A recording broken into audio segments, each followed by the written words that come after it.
Deri tani gjitha krimet e konstatuara në emrin e Ballukut shkojnë deri në 35 vite burg. Mendoni ju se do të realizohet kjo? Këto janë në kuadrin e akuzave, që do të thotë nuk është e thënë që akuzat cilat ngre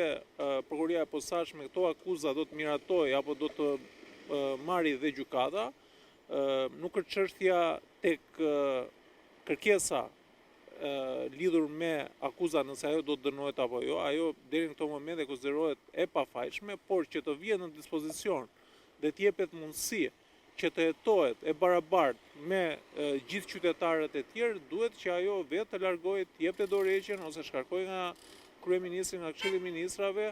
të jepej autorizimi për të jetuar në mënyrë të drejtë dhe të barabartë si gjithë qytetarët. Nuk është çështja që ne këtu po i bëjmë një gjyq publik, që do të thotë ajo do të marrë një dënim penal, sepse mund ndodhi që të jetë edhe e pafajshme, pra ne nuk e kemi qoftagrin ligjor për të bërë gjyqin apo për të folur rreth fajësisë apo pafajësisë së saj, por ne mund kemi të drejtën morale për të cilën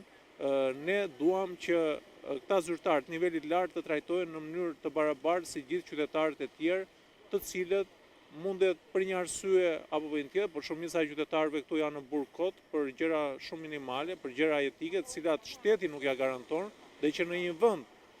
të zhvilluar të Bashkimit Evropian, askush nuk mund fusi në burg nëse shteti nuk kryen detyrat e tij themelore në mënyrë që të trajtojë familjet në nevojë dhe qytetarët e thjeshtë. Kështu që për sa i përket teknikaliteteve lidhur me dënimin,